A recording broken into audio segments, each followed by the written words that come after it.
Today I'm going to show you how I made this twisted sort of spiral shaped lamp, and it's actually a lot more simple than you may think. And the first step in this process is to cut a groove down the entire length of my workpiece. And this groove is going to fit in the LED strip that I bought for this lamp, so it needs to be about 3/8 of an inch wide by a 1/4 inch deep. And then the whole size of the stock, it is 70 inches long, 1/2 inch thick, and 2 inches wide.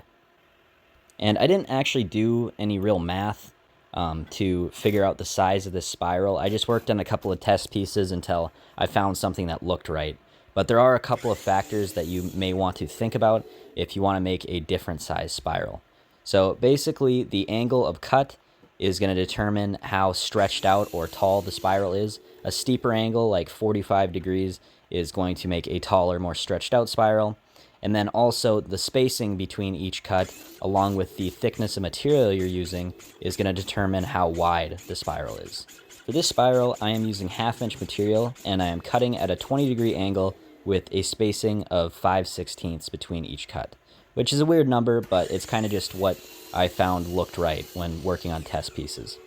And the final size of the spiral workpiece is going to be 30 inches, but obviously that's going to shrink down quite a bit once I actually twist the wood. But before I twist it, I am going to spray it down with some water and pre-bend it a little bit just to loosen up all the joints. I made a YouTube short a while ago on making a hat rack using this method, and in that video I used just sawdust and wood glue to joint together all the kerfs. But the thing about that is it's super messy. Once you start bending the wood, it all squeezes out, and then it's super hard to clean out. And then also there's not really a good way to clamp this spiral. So instead I'm just going to use CA glue because it sets up really fast, so I can pay attention to each individual joint a lot better and make sure there's no gaps. I think just for a lamp, CA glue should be strong enough, but I still need to fill in the gaps on the edges. So I'm going to use wood glue and sawdust for that, and that should fill in the edges, but also give it a little bit more strength than just the CA glue.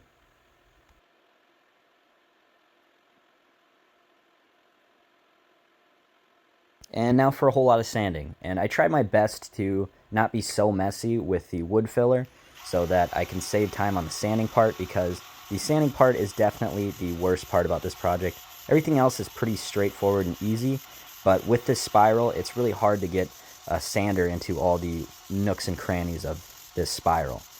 So for the edges, it's not too bad. I just used a flap wheel on my drill. And then for the inside of the spiral, that was much harder. I tried to use just a small sanding wheel on my drill because that was kind of the only tool that I could think of that was small enough to fit inside the spiral. But that did not really work out too well. It just doesn't really contour to the shape well, and it ends up just making a bunch of dents in the wood. It's hard to sand the inside very consistently with that tool. But anyways, I am going to hope that the paint covers up all those dents, and I'm going to mask off the front of the spiral and then just paint the inside, and that should cover up all the kerf cuts so it looks like a solid piece of wood, hopefully.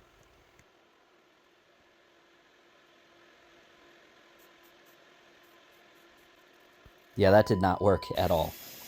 Once I started painting, it really just amplified the dents. You could see them very clearly. Even with a flat paint, I bought a flat paint because I knew the sanding job wasn't going to be perfect, but even so, that did not work. So now I am using one of my spindle sander sanding drums and my drill to more evenly sand out the spiral. And this worked a lot better. The paint job still wasn't perfect, but it looked a lot more even than the first time.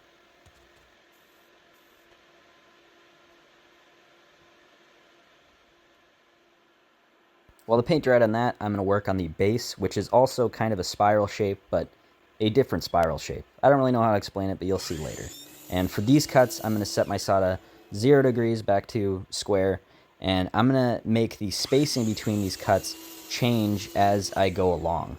So for this type of spiral, I need the bend radius to slowly get larger as I work my way across this workpiece, if that makes sense. So the spacing changes. It slowly gets larger and larger between each cut. I started at 5/16, did 7 cuts at 5/16, and then I added a 1/16 inch.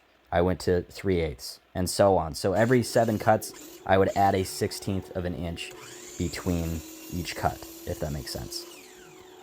So I started at a 3/16 inch spacing and worked my way up to a 1-inch spacing across a 32-inch workpiece. I also want this base spiral to sort of taper off into the lamp cord. So I am just going to use my bandsaw to cut a taper on this piece.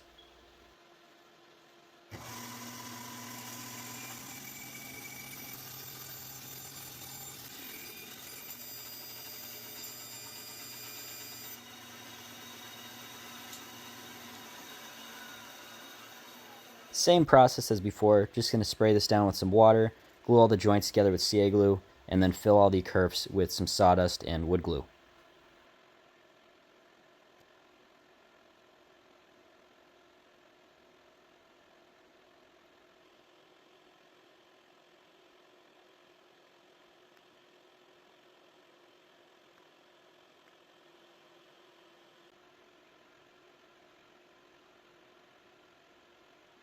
It was much, much easier to sand this base spiral with just my spindle sander, and because it's so much easier to sand, I got a much better paint finish on this piece as well.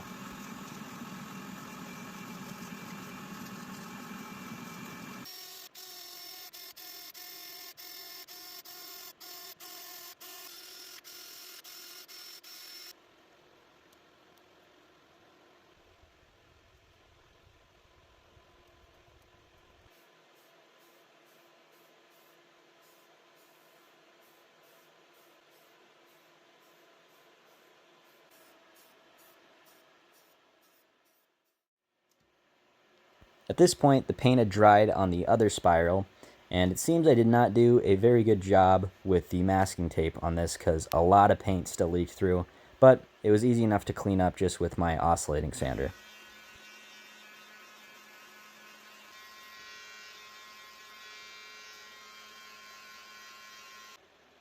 And I'm just going to CA glue the base to the main part of the lamp. Again, this is a lamp, so I'm not too worried about strength. I guess I could have reinforced this joint, but I think it'll be fine. I still need to add the LED strip to make this a functional lamp, but before I do that, I'm going to finish this lamp with some spray lacquer.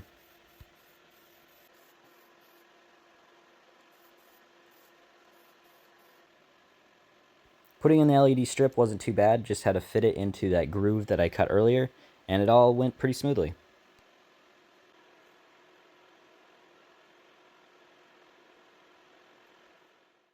So here's the final product, and these LEDs that I bought for this lamp have a bunch of different features. One of them that I think looks cool is it has the lights slowly blink, but there's a lot of different features I can choose from, and this lamp could have turned out better if I was a better painter, but other than that, I'm pretty happy with the end results. So thanks for watching.